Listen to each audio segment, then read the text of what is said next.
छात्रों, इसके पहले वीडियो में हमने उपसर्ग किसे कहते हैं इसके बारे में जानकारी ली है, उसे समझने का प्रयास किया है। इस वीडियो में हम अब प्रत्यय किसे कहते हैं इसे समझने की कोशिश करेंगे। उपसर्ग जो शब्दांश मूल शब्द के पहले आकर उसके अर्थ में परिवर्तन करता है उसे हमने उपसर्ग कहा। अब प्रत्यय जो शब्दांश मूल शब्द के अंत में आकर उनके अर्थ में परिवर्तन तथा उनमें विशेषता प्रदान करता है उसे हम प्रत्यय कहते हैं। जैसे जो शब्दांश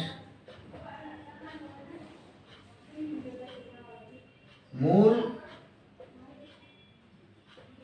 शब्द के अंत में जुड़कर उन शब्दों में विशेषता प्रदान तथा अर्थ में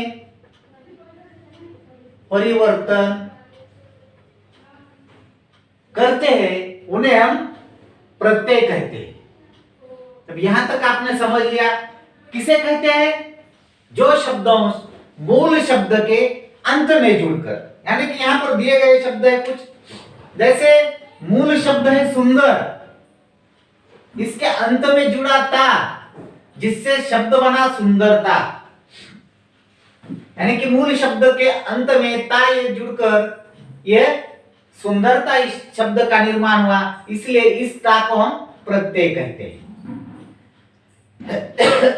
इसके पहले हमने उपसर्ग में देखा है, जो उपसर्ग लगाया जाता है उसका एक विशेष अर्थ होता है और मूल शब्द का भी विशेष अर्थ होता है, लेकिन प्रत्यय में यह मूल शब्द है लेकिन उसे जो लगाया जाने वाला प्रत्यय होता है उसका कोई अर्थ नहीं होता। यहाँ पर सुंदर किसे कहते हैं आपको मालूम है, लेकिन ता इसका कोई अलग अर्थ नहीं होता। दोनों में एक बात याद रखना है, उपसर्ग में दोनों के अर्थ होते हैं, जो मूल शब्द होता है उसका भी अर्थ होता है और जो लगाया जाने वाला शब्द होता है, जो शब्दांश होता है उसका भी कुछ अर्थ होता है, तभी जाकर वहां उपसर्ग लगाकर एक नए शब्द का निर्माण होता है। लेकिन प्रत्यय में क्या है, मूल शब्द का ही अर्थ होता है, उसे विशेषता प्रदान करना है, उसके अर्थ में परिवर्तन करने के लिए जिस प्रत्यय का प्रयोग किया जाता है उसका स्वतंत्र रूप से कोई अर्थ नहीं होता। जैसे सुंदर इस शब्द का अर्थ है, इसको ता लगा दिया प्रत्यय जिससे शब्द बना सुंदरता। यहाँ पर धर्म ये मूल शब्द है, इसका अर्थ आपको मालूम है, इसे प्रत्यय लगाया ईक का कोई अर्थ नहीं है जिससे शब्द बना धार्मिक। यहाँ पर पढ़ ये मूल क्रिया है और इस क्रिया को आई इससे कोई मतलब नहीं है जिससे शब्द बना ये पढ़ाई। उड़ आपको मालूम है उड़ना, उसी प्रकार से इस आन शब्द का कोई मतलब नहीं है, इससे शब्द बना उड़ान। अब इन दोनों में क्या अंतर है, ये कहां पर प्रत्यय लगा और ये कहां पर प्रत्यय लगा ये समझना आवश्यक है। सुंदर और धर्म ये क्या है, ये कोई संज्ञा है या कोई विशेषण है। संज्ञा सर्वनाम में विशेषण के अंत में जो प्रत्यय लगाया जाता है जिससे जो शब्द बनते हैं इसे हम कहते हैं तद्धित प्रत्यय। और क्रिया के अंत में जो प्रत्यय लगता है और जिससे शब्द बनता है उसे कहते हैं कृदंत, इसे कहते हैं तद्धित। समझ में आता है, यहां पर दोनों शब्द अलग अलग लिखे हैं, इन दो शब्दों में अलग है। ये क्या है, कोई संज्ञा है, इसके अंत में प्रत्यय लगाया इसलिए इसे तद्धित प्रत्यय कहा जाता है। और क्रिया के मूल रूप को प्रत्यय लगाया जाता है तब उनको कृदंत प्रत्यय कहते हैं। ये तद्धित प्रत्यय और ये हो गया कृदंत प्रत्यय। आप समझ लो, आपको परीक्षा में 7वीं 8वीं कक्षा में पूछा जाता है कृदंत या तद्धित प्रत्यय। तद्धित प्रत्यय किसे कहते हैं? जो संज्ञा, सर्वनाम या विशेषण के अंत में लगाए जाने वाले जो प्रत्यय होते हैं उसे तद्धित प्रत्यय कहा जाता है। और जो क्रिया के अंत में लगाए जाने वाले जो मूल क्रिया है उसके अंत में लगने वाले प्रत्यय जो होते हैं उन्हें हम कृदंत प्रत्यय कहते हैं। उसी प्रकार से यहाँ पर लिखा गया है, कुछ उदाहरण हम यहाँ पर देखेंगे तो आपकी समझ में यहां तक आ गया होगा कि प्रत्यय किसे कहते हैं? जो शब्दांश मूल शब्द के अंत में जुड़कर उनके अर्थ में परिवर्तन तथा उनमें विशेषता निर्माण करता है, ऐसे शब्दों को हम प्रत्यय कहते हैं। प्रत्यय के दो भेद हैं, एक तद्धित और दूसरा है कृदंत। कृदंत प्रत्यय किसे कहते हैं और तद्धित किसे कहते हैं? जो प्रत्यय क्रिया के मूल रूप के अंत में आते हैं उन्हें हम कृदंत प्रत्यय कहते हैं।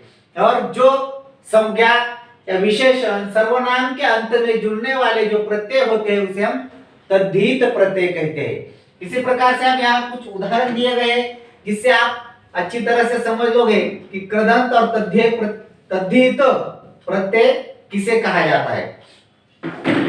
अगर परीक्षा में पूछा गया कृदंत प्रत्यय और तद्धित प्रत्यय, इनका भेद पहचानो, या कृदंत प्रत्यय और तद्धित प्रत्यय के उदाहरण लिखो, तब आपकी समझ में आना चाहिए। ये जो है बिख, बेचना आपको मालूम है, तैरना मालूम है, हंसना ये मूल शब्द है, लिखिए मूल शब्द है, पढ़ मूल शब्द है, पहन मूल शब्द है, लूट मूल शब्द है, पालन मूल शब्द है। ये ना मूल क्रिया है, ये सब मूल क्रिया है। ये कोई करता इन क्रियाओं को करता है या क्रिया घटित होती है, लेकिन इसके बाद आऊ ये शब्द लग गया जिससे ये बन गया बिकाऊ। कृदंत प्रत्यय का उदाहरण तैर, ये आक प्रत्यय हुआ जिससे शब्द बना तैराक।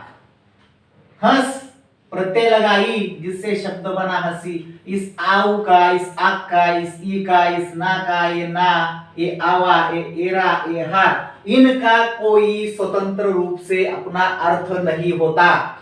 इनमें सिर्फ मूल क्रियाओं का अर्थ होता है और मूल क्रियाओं को अर्थपूर्ण बनाना है, उसके अर्थ में परिवर्तन करना, उसमें विशेषता प्रदान करने के लिए इन प्रत्ययों का प्रयोग किया जाता है। जैसे लिखिए मूल क्रिया है, ना प्रत्यय लगा दिया जिससे शब्द बना लिखना। पढ़ ये मूल क्रिया है जिसे प्रत्यय ना लगा दिया गया, एक शब्द बन गया पढ़ना। पहन ये मूल क्रिया है, मूल धातु है, इसे आवा ये शब्द लगा प्रत्यय लगाया है जिससे शब्द बना पहनावा। ये लूट मूल शब्द है, मूल धातु है, इसे एरा ये प्रत्यय लगाया गया जिससे शब्द बना लुटेरा। ये पालन मूल शब्द है, मूल धातु है, इसे हार ये प्रत्यय लगाया गया जिससे शब्द बना पालनहार। अब आगे देखेंगे हम, ये हो गए कृदंत प्रत्यय के उदाहरण। अब तद्धित प्रत्यय यानी कि जो भी संज्ञा होती है या जो विशेषण होते हैं उनके अंत में लगने वाले प्रत्यय। ठंड और ये आ, ठंड का मतलब तो आपको मालूम है, उसका अर्थ होता है, आ का कोई अर्थ नहीं है ये, लेकिन इसे जोड़ने के बाद ये शब्द निर्माण हो गया ठंडा। घर वाला, वाला ये शब्द का कुछ अर्थ नहीं, घर ये संज्ञा है, इससे शब्द बना घर वाला। बुरा ये मूल शब्द है, ये मूल संज्ञा है, इसे आई ये प्रत्यय लगा जिससे बना बुराई। मीठा ये एक समझो विशेषण होगा, इसे आ से लगा जिससे बन गया ये संज्ञा मिठास, इसमें विशेषता प्रदान की गई। अर्थ अधिक ईक, अर्थ का मतलब है, ईक का कोई मतलब नहीं, प्रत्यय ईक लगने से शब्द बना अर्थी।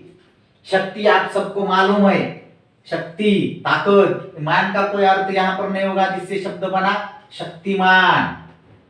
यहाँ पर भारत ई का कोई मतलब नहीं है, लेकिन यहाँ पर शब्द बना भारतीय। इस प्रकार से हम प्रत्यय इसको समझते जो शब्दांश मूल शब्द के अंत में जुड़कर उस शब्द में विशेषता या शब्द के अर्थ में शब्द में परिवर्तन करता है उसे हम प्रत्यय कहते हैं। प्रत्यय के दो भेद होते हैं, एक कृदंत प्रत्यय, दूसरा तद्धित प्रत्यय।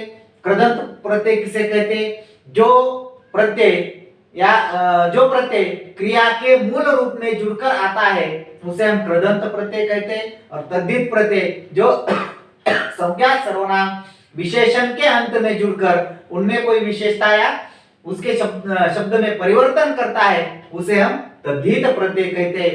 इसी प्रकार से इस वीडियो के अंतर्गत हमने प्रत्यय इसे समझने का प्रयास किया है।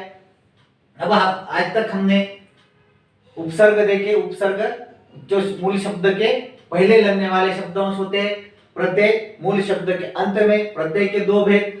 वैसे तो उपसर्ग के भी भेद है, उसके भी 5 भेद है, इनकी कोई आवश्यकता नहीं है हमें। प्रत्यय के 2 भेद है, परीक्षा में पूछा जाता है, इसीलिए कृदंत और तद्धित प्रत्यय अलग अलग आपसे आपको समझाए गए। उसी प्रकार से उपसर्ग के भेद जो है ये कभी पूछे नहीं जाते, इसलिए उनकी कोई आवश्यकता नहीं थी, वो हमने बताया नहीं। जानकारी के लिए कहा कि उसके 5 भेद होते हैं, कर्ता, कर्म, करण, भाव, क्रिया। ऐसे 5 उनके भेद होते हैं, लेकिन उनकी कोई हमें आवश्यकता नहीं है। सिर्फ प्रत्यय, प्रत्यय में 2 भेद, कृदंत प्रत्यय और तद्धित प्रत्यय। इस प्रकार से यहाँ पर ये प्रत्यय, ये जो अध्याय, ये पाठ है यहाँ पर समाप्त होता है।